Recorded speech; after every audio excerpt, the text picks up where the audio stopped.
Hola! Toleleje, toleleje. Kunin at basahin, kunin at basahin. Ako po si Kuya Sam Pagaduan, ang inyong kasama sa ating lumalim at mamunga Gospel Reflection. Ngayon ay July 18, 2026. Ang mabuting balita ng Panginoon ayon kay San Mateo, chapter 12, verse 14 to 21. Noong panahong iyon, umalis ang mga Pariseyo at nag-usap-usap kung paano ipapapatay si Jesus. Alam ito ni Jesus kaya't umalis siya roon. Maraming sumunod sa kanya at pinagaling niya ang lahat ng may sakit. Ngunit mahigpit niyang ipinagbilin sa kanila na huwag ipapamalita ang tungkol sa kanya. Nangyari ito upang matupad ang sinabi ni Propeta Isaias.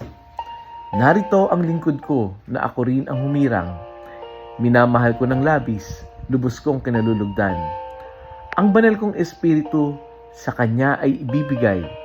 Sa lahat ng mga bansay, ibabadhay katarungan. Hindi siya makikipagtalo, mahinahon kumangusap. Ang tinig niya sa lansangan, tinig lamang ng paanas. Hindi niya puputulin niya ang tambong nakahapay, ni hindi papatayin ang umaandap na ilawan. Hanggang itong katarungay, mapagtagumpay niyang ganap at ang pag-asa ng tao sa kanya ay ilagak. Ang mabuting balita ng Panginoon. Pinupuri ka namin, Panginoong Hesukristo. Happy Saturday morning po sa inyong lahat. Sa simula ng Gospel, narinig natin yung reaksyon ng mga Pariseyo. No? Gusto siyang ipapatay. Naging usap-usapan kung paano siya ipapapatay. Alam ni Jesus yung kanilang balak, kaya't umalis siya doon sa lugar na iyon. Hindi ito dahil sa takot siya. Umalis si Jesus dahil hindi pa dumarating yung oras ng kanyang paghihirap. Marami pa rin siyang pinagaling, ngunit tinagubilinan niya yung mga pinagaling niya na huwag mo nang ipamamalita. Pagkatapos ay binanggit doon sa gospel natin yung propesiya ni Propeta Isaias tungkol sa lingkod ng Diyos. Ano ang sabi doon? Narito ang lingkod ko na ako rin ang humirang, minamahal kong labis, lubos kong kinalulugdan. At inilarawan dito kung paano kikilos ang Mesiyas, kung paano kikilos si Jesus. Tingnan nyo ha, listen to the description, ang ganda. Anong sabi? Paano kikilos? Paano siyang mamumuno? Hindi siya makikipagtalo, mahinahon kung mangusap. Ang tinig niya sa lansangay, tinig lamang ng paanas. Ibig sabihin, hindi siya makikipag-away ni sisigaw. Ito yung mga leader siguro na kailangan natin ngayon. Yung bang mahinahon, yung bang kalmadong-kalmado. Nako, naalala ko po yung aming dean na nag-retire, si Dean Hoson, ganyan. Kahit nagagalit na, kalmadong-kalmado.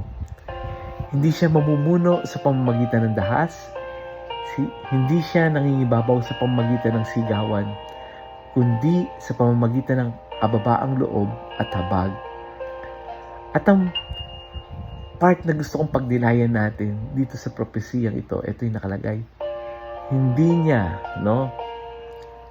puputulin niya ang tambong nakahapay, ni hindi rin papatayin ang umaandap na ilawan. Nakita niyo na ba yung walis tambo ninyo? Ano ba yung tambong nakahapay? Alam niyo yung merong isang strand na halos manipis na lang yung pagkakakapit. Ito yung mga tambong nakahapay. Ito ay naglalarawan sa mga taong sugatan at mahina. Ano pa ang sabi? Hindi niya papatayin yung umaandap na ilawan. Yung umaandap na ilawan, ito naman ay larawan ng mga taong nawawala na ng pag-asa. Hindi sila itinatapon ni Jesus. Hindi niya sila sinusukuan. Sa halip, maingat silang inaalagaan hanggang sa muli silang lumakas. Kaya yung sentro ng gospel natin ngayon, ipinapakilala na si Jesus ay hindi dumating upang durugin yung mahihina, kundi dumating siya upang buhatin at muli silang bigyan ng panibagong lakas. Tayo rin minsan ay parang mga tambong nakahapay. May mga panahon parang hindi na natin kaya. Pagod, nasaktan, nabigo, nawala ng direksyon. At minsan, ang pinakamasakit ay hindi yung problema, kundi yung pakiramdam natin na wala nang nakakaintindi sa atin.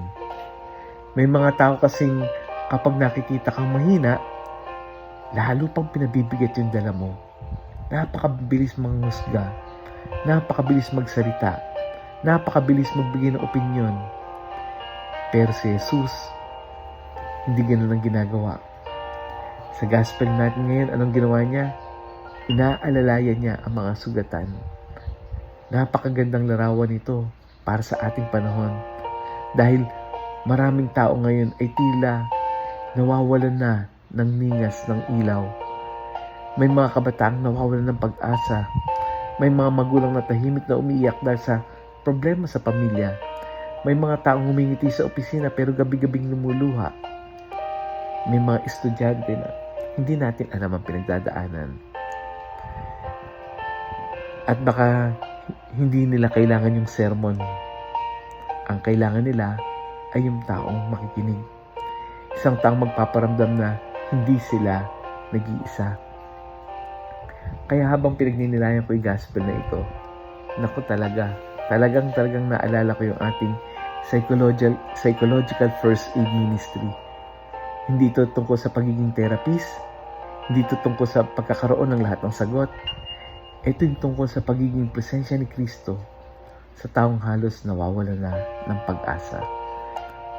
Yung tambong nabali, hindi mo na kailangan pagsabihan. Kailangan muna natin itong alalayan at yung ilawang halos aandap-andap na, huwag nating hipan. Protektahan natin ito hanggang muling lumakas yung apoy. At ito ang misyon natin. Kaya ngayong araw na ito, maghanap tayo ng isang taong tila tahimik na nahihirapan at kamustahin natin siya ng taos sa puso. Ito siguro yung magandang reflection question na pwede nating iwanan. Kapag ka ba nakakasalubong ka ng taong halos nawawala na ng ningas, ikaw ba yung naging apoy ba? Ikaw ba yung apoy na nagbibigay ng init? O ikaw ba yung hangin na lalong pumapatay sa kanyang pag-asa? Let us pray. Panginoong Jesus, maraming salamat dahil hindi mo kami sinusukuan sa aming kahinaan. Kapag kami ay parang tila tambong nabali, yakapin mo kami. Kapag kami ay parang ilawang halos, aandap-andap na ang ningas, hipan mo kami ng espiritu upang muling magliyab yung aming pag-asa. Turuan mo rin kaming maging mahinahon, mapagpakumbaba at mahabagin sa aming kapwa. Nawa, sa bawat salitang aming bibitawan at sa bawat kilos na aming gagawin, maranasan namin ang iyong pagmamahal. Amen. Friends, may kakilala ka bang tila nauubos na yung pag-asa? Mga tahimik na lumalaban pero mabigat na pinagdaraanan. Yung taong nangangailangan ng kausap. Alam nyo, dali nyo sila sa pahinga tuwing Monday.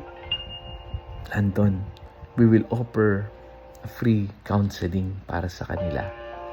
Yan yung simula ng ating psychological first aid. Muli, ako po si Kuya Sam Pagaduan, lagi nag-aanyaya. I-share natin yung audio gospel na ito sa iba.